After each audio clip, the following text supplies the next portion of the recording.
Hello everyone, we'll take up module 3, which is a moment area method and a conjugate beam method. These methods are used to find the slopes and deflection in beams. Now what do you know about the slope and deflection? Suppose if you are having a cantilever means one end fixed, other end is free. Now suppose you have a loading like this, a concentrated load W. So this cantilever under the action of this load W will deform. So the beam under the action of this load will deform in this manner.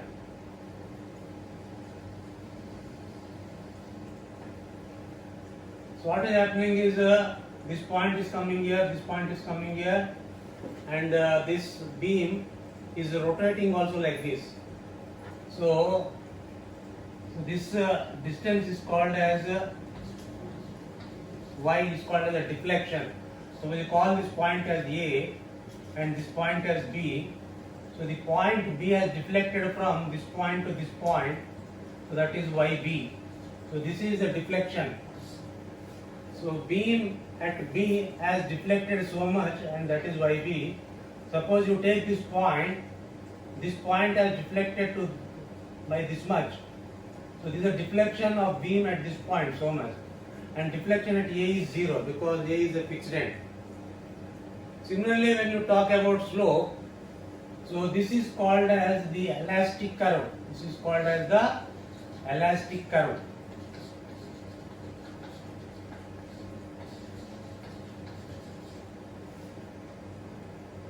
Now if you draw a tangent to the elastic curve, suppose I choose this point B which has come to this place.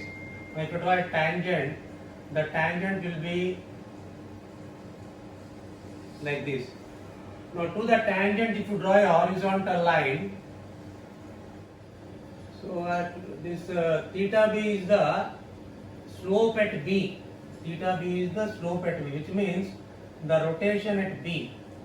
So what is that? That is nothing but that is the slope at B is the angle which the tangent drawn at B. Angle which the tangent drawn at B, which is making an angle theta B with the horizontal. This is called as the slope.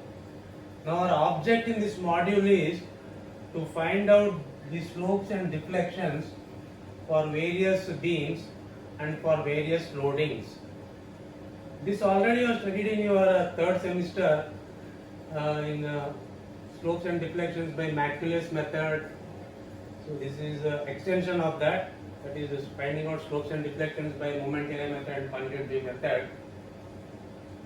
So I hope you know about slope and deflection. So slope is the rotation at that point. So this elastic curve of the beam.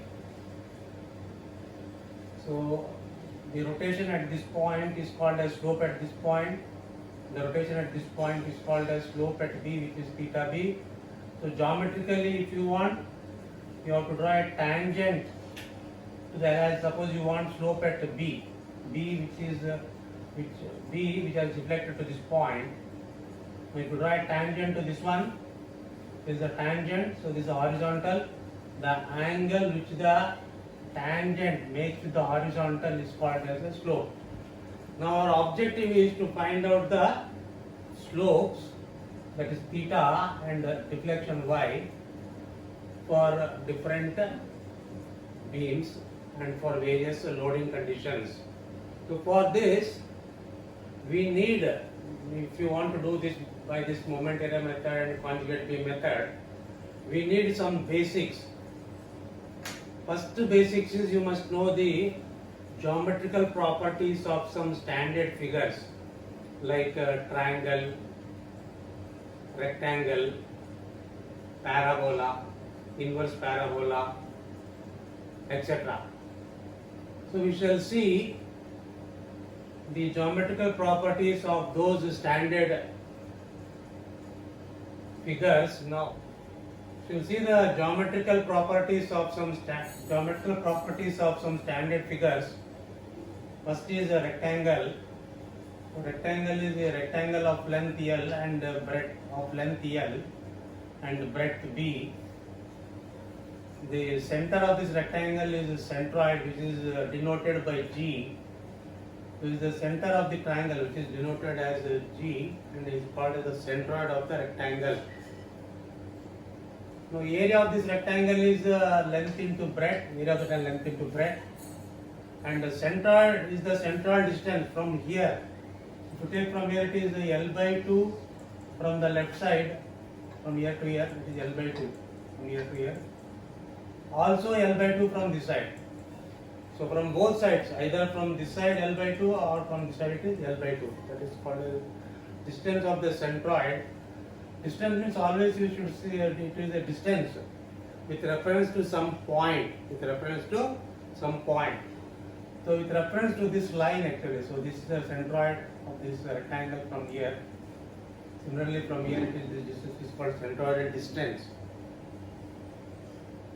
Now next is a triangle. A triangle is of base B, and height h with the centroid G. Now area of the triangle is half into base into height. And if you see about the centroid, so this is the left side and the right side. From the left side, the centroidal distance is 2/3 B. From the left side is 2/3 of B, 2/3 of base. From the right side means it is here, from here to here, from here to here. That is 1/3 of B. So I have written here centroid. From left side it is 2/3 of B, and from right side it is 1/3 of B. Now this could be the other way also, like this, in this manner. That is, suppose if you have a triangle like this, then the centroid will be here. So this will be 1/3 of base, and this will be 2/3 of base. So don't always treat that from left means 2/3, means from left means 2/3, from right means 1/3. So here it is from left 2/3, here it is from left 1/3. So depending upon how the triangle is oriented. So for this triangle, the centroid from here is 2/3, and from left side it is 1/3. So you should always mention your centroid from a particular point. So here you are mentioning from here to here 1/3 of base, from here to here 2/3 of base. So this is 2/3 of base, 1/3 of base. Okay? Here it is 2/3 of base and 1/3 of base. So next we will move on to trapezium. We take up trapezium.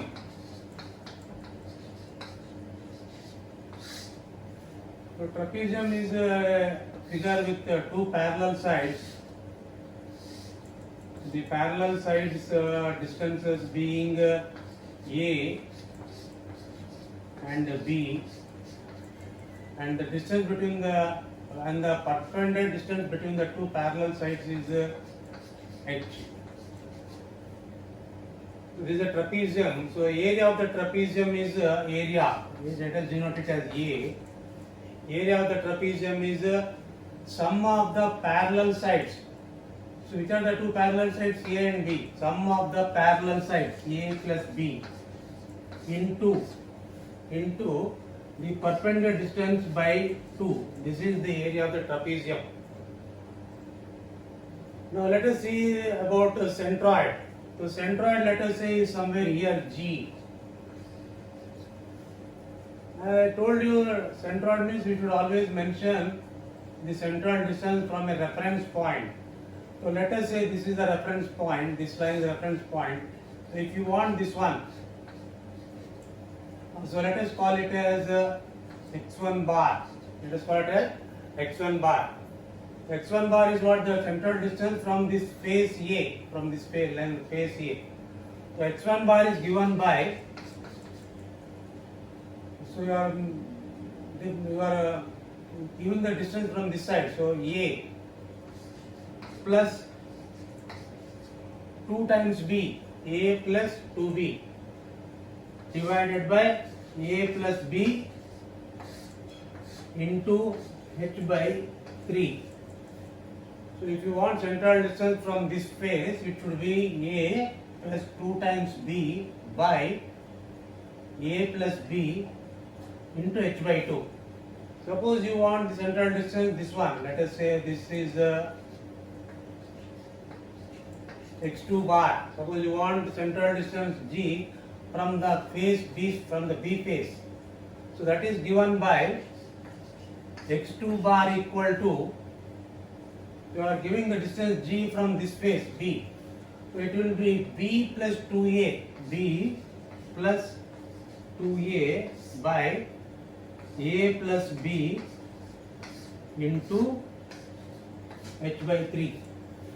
Suppose if you don't remember the formula for a trapezium which was given earlier, we can split up that trapezium into a rectangle and a triangle. Now for getting those things, you have to add up this rectangle and triangle.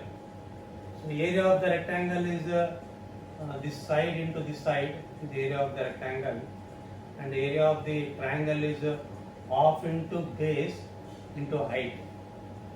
That is about the areas of the rectangle and triangle. Now if you see the centroids of the rectangle is here, which is half of this distance. So, and similarly the centroid for a triangle is here, which is 2/3 of this distance. And if you want from this side, it is 1/3 of the base, 2/3 of the base. So this is 2/3, this is 1/3, and this will be half of the base. So you can use this centroid formula and find the centroid of this trapezium either from this side or from this side. And you can do in that manner. Okay? So next we will go to parabola.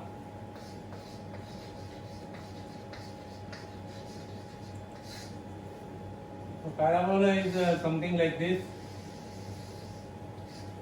with the base b and height h. The area of the parabola is a equal to 2/3 of base into height. 2/3 of base into height.